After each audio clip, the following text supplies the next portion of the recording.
Welcome to Coddiwompling Along The Tao with Noel Eastwood, and this is the Psychic Houses. So episode 10, I think it's number 10 anyway, and we're looking at the Psychic Houses 4, 8 and 12. The houses are very important in astrology, even though there are systems where the houses aren't actually used, or, in my case, I'm transitioning from Koch, Placidus towards the whole house system.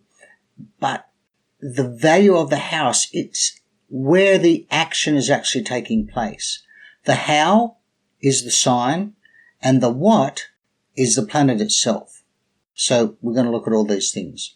It shows where psychologically the person is evolving and growing and moving towards. So to a psychologically oriented astrologer, and basically Western astrology is very much psychological. And I'll walk through each of these houses. So we're looking at the planets, and remember, planets are all over the chart. So there will be times where the 4th, 8th or the 12th has no planet residing in it. Doesn't mean it's not active though. That's an important thing for us to remember as astrologers. The signs on the cusps are critical because it tells you how that particular house manifests. It also tells us the rulerships, and I'll walk you through that. And finally, the elements are absolutely critical. Okay, now that brings us to a dominance in one of the houses. So I'm always looking for an elemental dominance, a sign dominance, and a rulership or a planetary ruler, like the leaders of the planets, the most powerful planets in the chart. And we'll be looking for them in these particular houses. Now I've got my Word document up here because I want to be able to stick to the script, because I'm looking at a blank computer screen and the camera just drives me bananas. You've probably noticed that I tend to wander all over the place. I'm looking for my clues on a bit of paper here or on the other screen. So I've got my charts over on that screen, and I'll be bringing them over for you to look at. Start with the 4th house.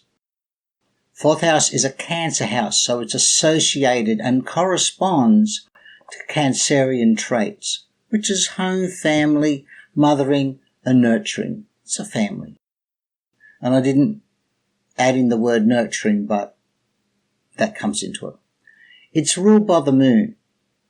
And of course, the moon has many, many qualities to her. She's the feminine. She is, in some societies actually, some cultures, the moon is the man on the moon, so it's actually masculine, and the sun is feminine. I remember talking to a German friend who she told me that, in her day, sun was female and the moon was male. So, and that's the interesting thing about astrology and why determining parents is quite difficult. The sun generally reflects the more dominant parent, and the moon the more passive parent. So it could be either mother or the mother or the father, could be play either. And in single parent families, often the parent will play both roles, which of course is really hard.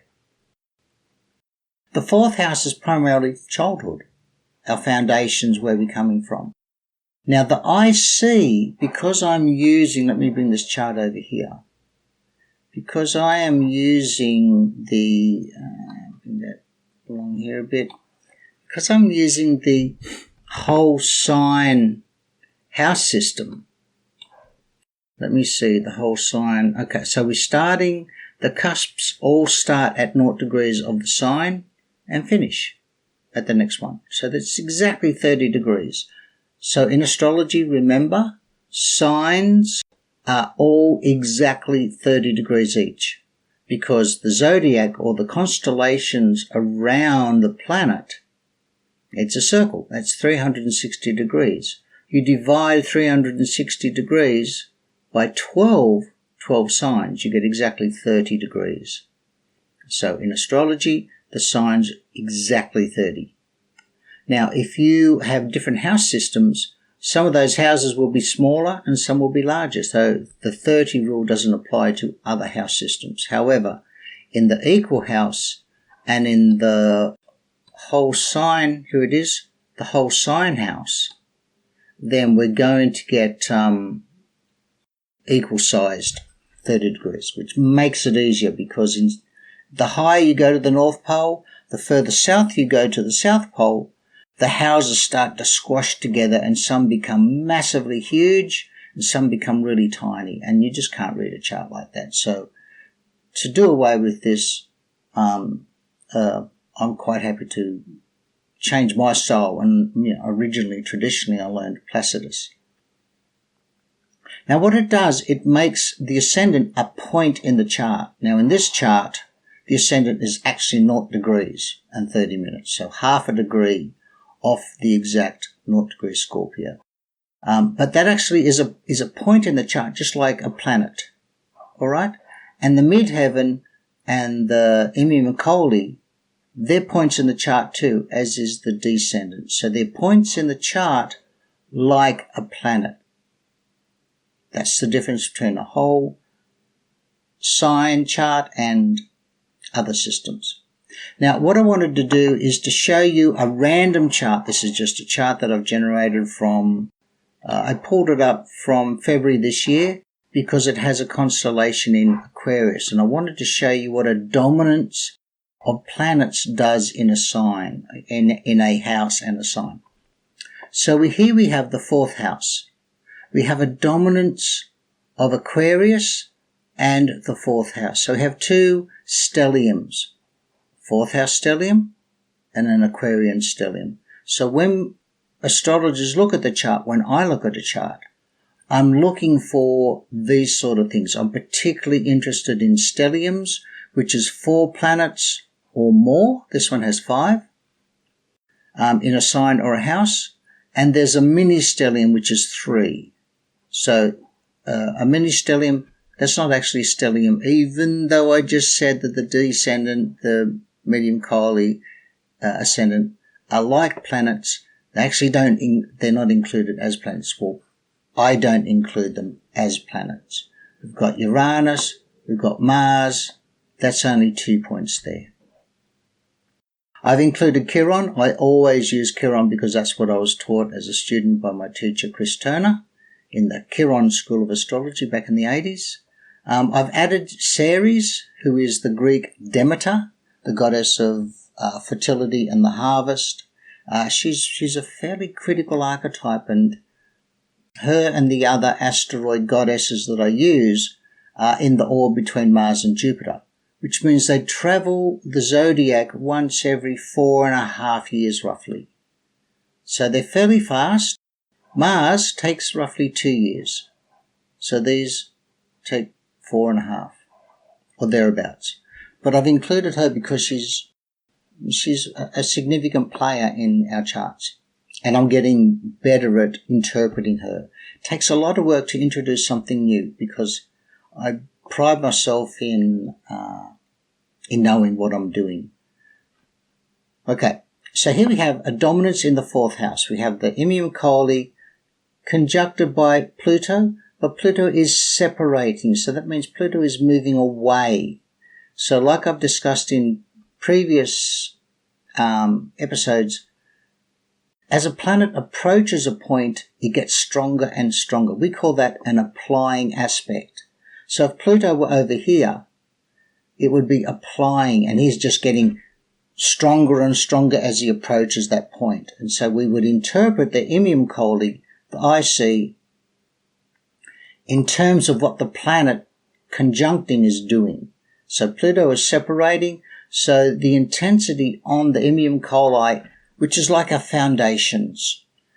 When you build a house, you spend a lot of time laying down firm foundations, digging the footings, putting the concrete in, putting in your spars and the reinforcing, and then you put the bricks in, and then it's footings and all that sort of stuff. Okay, so foundations are important. But Pluto's moving away, so the intensity is easing, and that's a 7-degree separating orb. Basically, Pluto's saying, pre-birth, I've laid those foundations. I've helped transform the native sense of laying foundations. So this person has a Capricorn IC, foundations, let's use that keyword, foundations for IC. So the foundations are already quite firm anyway. Capricorn loves structure and order. So if you get your Lego blocks and you don't have order and structure, then you come up with Mr. Potato Head constructions. Okay? So Pluto has transformed this sense of need and order of structure here for the foundation. So he's moving on. So let's look at these planets. We have one, Saturn conjunct Venus, and we've got Jupiter conjuncting Saturn and Venus. Then we've brought in the Sun. And even though Mercury is like 20 degrees away from Venus, we would almost include Mercury in that total conjunction. The very fact that we have a stellium basically means that all of these planets are conjunct each other. Now, when you have a stellium in astrology, you spend a hell of a lot of time teasing it out. It's like a tangle. It's like, when you get your hair in a tangle, and this is pulling those hairs out one by one out of the tangle. That's how hard it is to actually interpret a stellium like this. And there's 5 planets, so that's a lot of work. But basically, we're looking at the archetypes, which is why in astrology, I see these as people. These are people for me. They're archetypes. And I can go and talk to them. And then I get their whole total qualities come to me. So Venus conjunct Saturn is like, Saturn wants to inhibit. He's cautious. Don't do it. Think of the consequences. So Venus is like, but I want to go to party. I want to do silly things, which is Aquarius. I want to share and blend and meld, which is an Aquarian trait, as well as a Piscean. Where's Neptune? There we go, Neptune in Pisces. And Aquarius can do this as well, which is why I see Aquarius as someone who is able to switch on and off like an actress. That's where that sort of comes from. So we've got a little bit of argy-bargy there. Then we've got Jupiter, which is like, let's go. Let's just do it. This is going to be so much fun because of the electricity of Aquarius, and that is Jupiter's natural nature to move forward and expand and live life. Poor old Saturn's here like, whoa, slow down. Well, the consequences are horrendous. So, what's going to happen next? If you thought, let's be cautious, let's go slow. So we have a fire planet. We have an air planet. We have a fire planet and we have another air planet. And here's this lone wolf, the Earth one there. And we're in a water house. Interesting combination, isn't it? So what is the stellium saying? It's saying that my childhood is or was really interesting, because look at all the opportunities that Aquarius draws to it, and Jupiter and Venus and Sun and Mercury. So the parents are probably really interesting people. They probably provided lots of opportunities for this child to learn from. But it could have been very erratic. Look, there's Aquarius on the cusp, and we have a home life that was probably lots of moves. So it could have been in the military. Could have been merchant navy. We're just speculating here. But this looks like someone that was raised in a household where the furniture was moved every day, where there was always something different happening all the time, where there could have been a level of insecurity there, because what is home and family? It's like a It's our foundations. It's our, let's look at the list I got here. It's our castle. We want to settle down at home, but with all of this activity here from Uranus and Jupiter and all that fire and air, they just want stimulation, or it reflects that there was a lot of stimulation. Now we have squares from Mars and Uranus. Uranus rules Aquarius. Therefore, Uranus involves that fourth house of home and family, childhood and security in relationships. So when this person forms relationships, friendships and love relationships, partnerships, and even business partnerships, customer relations, that sort of thing, then their childhood will have a huge impact on their relationships. So this is the sort of person that would do to learn to meditate, learn to come to terms with the agitation within them. They'll be very restless. Okay. We see the fourth house as the castle that we go home to. We put the drawbridge up, we bring down the portcullis, and we feel safe. I've just had a busy day at the office. I had a run-in with the boss and the co-workers and the business partners, or, the person up the line that's complaining about the quality of my work, and I'm now home and I'm safe. That's what the fourth house is about. But with all of that Aquarius and the stellium there's a great deal of agitation that this particular person needs to come to terms with. Okay, and we have Uranus there saying that it's going to interfere with all their relationships. Lovely, that poor person. The foundations help determine how successful we'll be in our desire to achieve our goals. So here's the midheaven. It's what we reach up for, to strive to, reaching for the stars. Well, the foundations, which is the IC, helps illuminate or educates us as astrologers.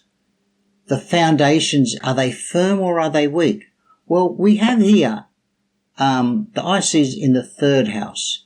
So we would say that study and learning, because we've got Capricorn on the cusp.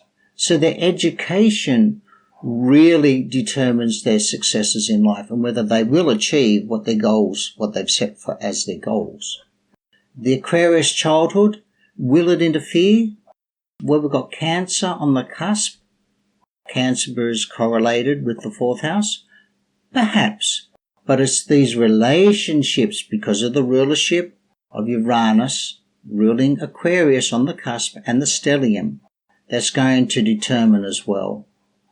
So that, yeah, sure, this person has a great ability to achieve their goals because of the foundations laid down by Pluto in pre-life. Could be a past life, could be in the womb, because of their ability to focus and study solidly and structure their studies. Sure.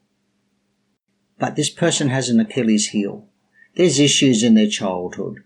This doesn't show violence or domestic violence. It shows that there's just so much happening, way too much stimulus and a lot of stress and worry. That's Aquarius. Aquarius does that. And where does that manifest? It actually manifests in their relationships. Let's come back here to my list. Okay, so the fourth house is where we should feel safe and secure. That's where our interests are generated from childhood and our early home life. It involves our grandparents, our parents and our siblings. Very strong influence of all of those because they're they're involved in our childhood. This is where, as a therapist, I'll be looking to determine, do they need some inner child therapy? And inner child therapy doesn't necessarily mean it has to be ugly. A trip down memory lane, it's a nice way to do your healing because that's where we put the nuts and the bolts together. Remember I was saying with Lego, when we close our eyes, we can go back into our memories, but sometimes our memories when we close our eyes, we access our unconscious. And the deeper that we go into trance, the more we can actually access. So as we go down that memory lane in a moderate trance, then the nuts and bolts actually fall into place. It's where the questions that we had about our childhood and our parents and the issues and our siblings, they actually fall into place. Meditation to relax and self-heal. So you go and find yourself as a child playing on the swings, and you remember that because that was a time of great peace. It was so quiet and good inside. It was lovely. That's healing. That is real healing. I've worked with people that have had absolutely hideous childhood. Think of the worst? That's what I'm talking about. These people, I would help them create a sanctuary. So they would close their eyes and they would have a farm with big fences around it, and they would have donkeys and cows and sheep and pigs and goats, have ducks and chickens, and they have the people in their lives, in their childhood, that were safe, like grandparents are very common, neighbours, friendly neighbours, friends, and all the pets that they've ever had and have died, they're all there in their sanctuary. So that's where they can actually go to their sanctuary and heal. I've got the Castle Meditation on my SoundCloud channel, and it's free. That's what that was developed for people that have had trauma in their childhood. They go to the castle. Why a castle? Because a castle has these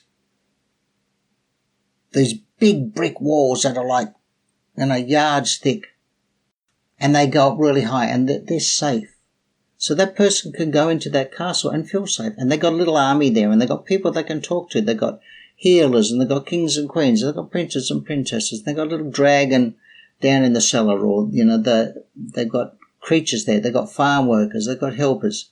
There's people there that can advise them. They got alchemists. They got nurses and doctors, and you name it. They've got it. They got witches and covens, and anything they like, they can have in that castle. So the castle is a safe place for healing, much like the sanctuary, and it just depends on what your particular bent is. But that sort of meditation is what this house is about. I'm going to go to the 8th house. Now the 8th house is one step up. Here we go. So what I've done is I've just moved the time. Okay, so I've moved the time backwards to, I don't know, what's this, 5 p.m.? Yeah, 5 p.m.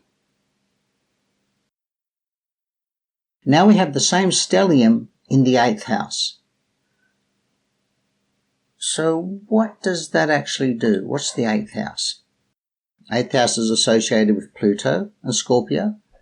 It's the house of crises, evolution and transformation. So it's spiritual and psychological growth. Now, these guys, crisis, evolution and transformation, basically, if we're living in paradise and we have a servant coming to massage our feet and give us a pina colada with a little umbrella in it, and we don't have to do a darn thing, we will never grow. We can be obnoxious and horrible, and there's no one there to tell us otherwise. So we have no reflection on who we are. So that's why we change when there's a crisis. That's why chaos rules the 8th house. That is the house of chaos, the house of crises, where we are forced to change. Things come into our lives for a purpose. And when a planet transits that, so if this was an empty house, let me go back to this one. So if this was your chart or a client's chart or a family member's chart, and the 8th house just has one planet or is empty, like the 11th here over here, we would notice what happens when planets transit through there. Okay, transits are where the planets are now. That's how we illuminate what activity is there, and also the house, the sign on the cusp and its rulership. So with this particular person, Mercury rules Gemini. That means the 8th house is drawn into the home and family. So this person can't escape chaos and crisis. This person learns intellectually about how to change. They adapt, and that's emphasized because Aquarius is an air sign anyway, so the intellect is actually very important. But Mercury draws the 8th house of crises into their 4th house activities. Okay, let's go back here. The 8th house is also the portal to the other side of life, the astral planes, dreams, outer body. And the people have a fascination with what is beyond death. So they're not interested in dying. It's not about death as such. It's about ghosts and the afterlife. It's like, what is out there? And you'll find people with a dominance in the 8th house, like a stellium, a dominance with Pluto conjunct, particularly the luminaries or the inner planets, Pluto strong, or Scorpio strong, like a stellium in Scorpio. Those qualities give a dominance in a sign or a house. So this is what they're interested in. They are interested in what else. It's a tough house. It focuses on growth through crises. People with a loaded 8th house or a powerful dominance of Pluto or Scorpio can basically tell you every crisis they've ever had in life. Because they can't shake them off. The wounds go right in. They're very, very deep. But that's how we grow. It's that hardship. The steel that goes into the hottest fire is the strongest steel. And that's what this is for. This house is not for the faint-hearted. This is the house of personal power. You have to earn the right to lift the veil of death and go beyond, to astral travel, to travel through the portal, to enter into those other planes. That's why it's so darn hard. It's a tough house. It focuses on growth through crises. It focuses on studying their chosen field at depth. So what I mean there, is if you go to university, and this is higher learning of the 9th house, you're not satisfied to do the surface stuff. You need to go right down and dig into the depths of that subject, because that's how you learn. You learn by understanding the big picture, the cause, the roots, where it came from. It's serious sex. It's not, it's the sex act, but it's beyond the sex act itself. It's to unite and be one with your partner, to be inside them, to be a unit of we could say ecstasy, but I use that word awakening and enlightenment because that's what it is. It's a spiritual experience. You're not a vampire. It's not taking the energy off that person. It's to be a single being, a unifying of the feminine and the masculine into one whole. It's like the yin-yang symbol coming together. Taoist Tantra is what this is saying by using the energy, not necessarily the sex act itself, but rather the sexual energy is used across the portal into other worlds. So by generating sexual energy, that's just energy. We put that word sexual because it's down there in the in the genitals, in the sex parts. So it's learning in Taoist Tantra to get that energy and then use it for your astral travel. That's what Taoist Tantra is, and I'll talk about that in another episode. But that's what the 8th house is all about. Right? The sex part is not about the sex act, although it can be interpreted as that because that's the parts of our body that get aroused. But really, it's the energy that we're after to cross that portal, to cross the portal into other worlds. And the hottest fire said that. Hottest fire makes the strongest steel, so that's why it's so tough. 8th house Pluto, Scorpio dominant people tend towards stinging themselves when things go wrong. Why? Because they have to control. So initially, these people control others. They control their environment by controlling others. And you'll see a lot of this in relationships. Where a Plutonic, Scorpionic, 8th house person dominates and controls their partner because they're so insecure. They haven't awoken to the fact that it's self-control that they're after. Because they are not awoke to that, they are struggling to control the turmoil, because it's the sign of crises. They have internal turmoil, so they punish themselves. It's my fault, bam, bam, bam, and you'll see that play out in the people that you're working with. Meditation is the master here. How do you access all of this? You've got to go into Pluto's cave. That's the name of my business, Pluto's cave. You've got to stand on the portal of Pluto's cave. And to earn the right to put the key in the lock and open up and go through that portal, you have to work hard at it. It's not gifted to you. People with these dominants will have certain talents, but unless they develop and evolve those talents beyond just the basic stuff, they'll just keep on stinging themselves. Okay, let's go look at the next one, the 12th house. 12th house, Neptune, Pisces. Here we go, we're over here now, the 12th house. And what a fascinating house that is. Let me go up here. The house of spirit and the greater universe, and this is our key. And I think I've mentioned in other presentations that, it's like putting a drop of red dye into a bucket of water. Just disappears. It dissipates into the whole. And that's the difficulty of that house. If you have a dominance in the 12th house, a dominance of Neptune or a dominance of Pisces, then your natural urge is to dissipate. And that creates all sorts of disturbances psychologically because you're not grounded. You're melding. If you do that in meditation, it's a different story. If you're doing that in your dreaming, it's a different story. That is where it belongs. It belongs in the unconscious. But when we open our eyes, we're in the first house. We're awake. That's where our beta brainwaves are. We need strong beta brainwaves to survive because there's a saber-toothed tiger there and there's an apple on the ground.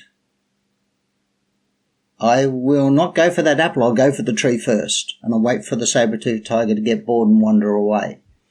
But if we are in the unconscious of the theta brainwaves, we're just going to wander over to that apple and pick it up and we go, oh my goodness, that's a saber-tooth. And we get eaten. So our species becomes extinct. So that line there between the 12th and the 1st is critical. It separates the unconscious from the conscious. The ego needs to be strong. The Western media has corrupted that word ego. Ego needs to be strong to keep the unconscious urges and instincts and drives of the unconscious here from entering and controlling and dominating our world. It's like Freud said that there were two dominant urges and instincts of humans, the sex urge and the violence urge, the anger urge. Now, if we poke holes into this line here between the unconscious and the conscious, we're getting that bleeding into consciousness, so we have no control. We'll just go, like those dogs that people have that go humping legs all the time. We don't want that.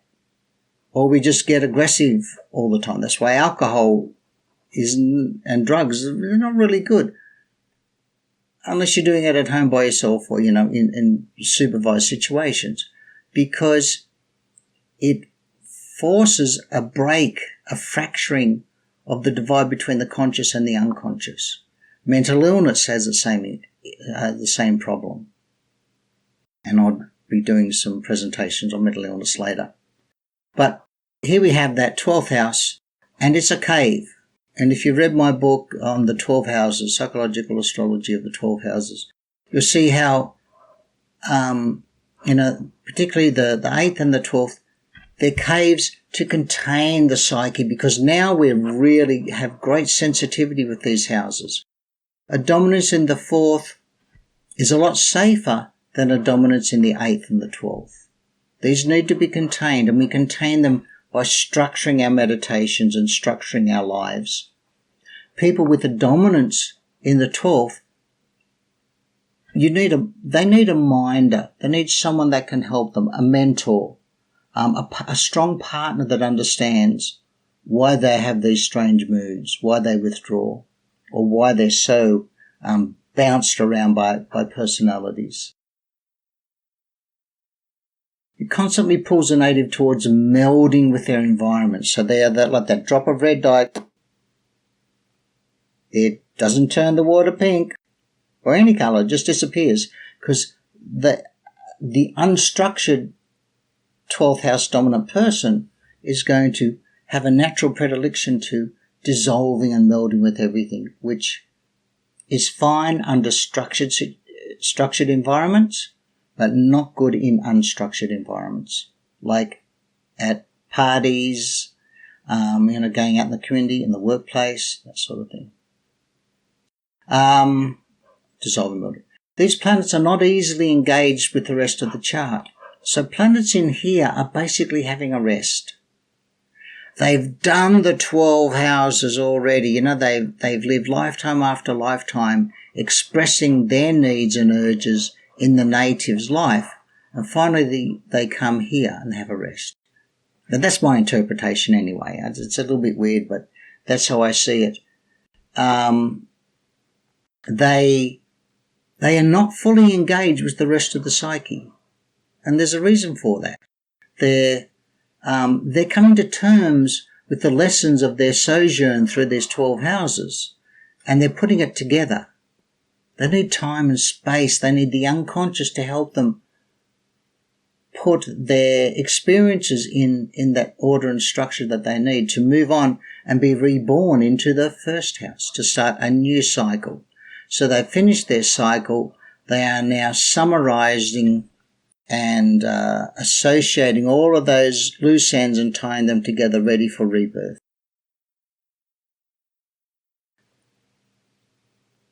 So they're not really engaged. How do I explain that? Well, look at this person. Uranus draws in those planets because of its rulership of the cusp. All of those planets get drawn into here, into the third house of schooling and little things. This is the house of annoying little things like insects and annoying people. So this is the house of impatience, we could say, because of that's the third house. It's little things. And Uranus, as the ruler of Aquarius on the cusp, draws in all the features of the 12th into here. So this person would struggle at school, even though there's Taurus on the cusp, which is a solid, slow, steady, hard-working sign. There would be the interference of constantly wanting to drift off. So there'd be a lot of ADD here, inattention, and because it's Aquarius, it'll be hyperactivity as well.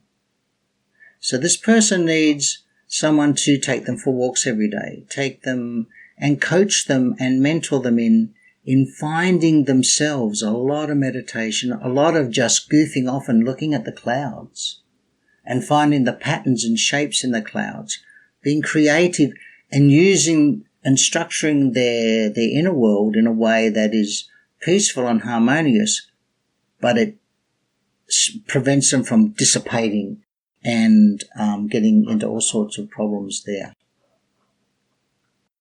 It's a cave for rest and recuperation and to come to terms with the lessons of those 12 houses they've been through. A meditation where you go to rest and be with your archetypes, and you actually don't need to really do anything. You just go into that cave and just have a cup of tea, a chit-chat, sit by the fire, watch the waves roll, out on the beach, which is where my cave is, on the beach. It's got a sandy floor, and we look at the beautiful blue ocean. And inside my cave, if you've read my book, is Cyclops. And he hugs me, and I remember the first meditation was pretty scary because he's a Cyclops, he's a monster. And the second meditation, I deliberately went in there because, you can't be an astrologer and a psychologist and be afraid of monsters. So I went in there, and Cyclops gave me a cuddle. And he said, and I said, why don't we go outside and play, like go for a walk on the beach? And he said, really seriously too, he said, it's dangerous out there. And he's right, the world is dangerous. And that's what this cave, this house is about. It's nurturing your sensibilities. This one is empowerment. This one is foundations. And this one is coming to terms with your entire life. So it's a pretty important, very important house.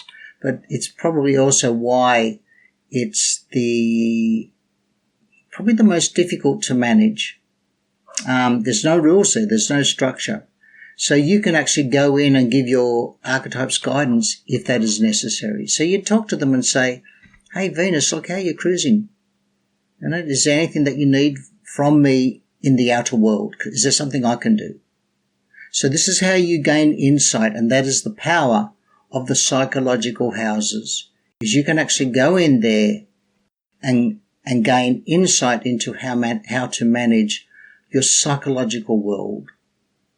How do I manage living in this world?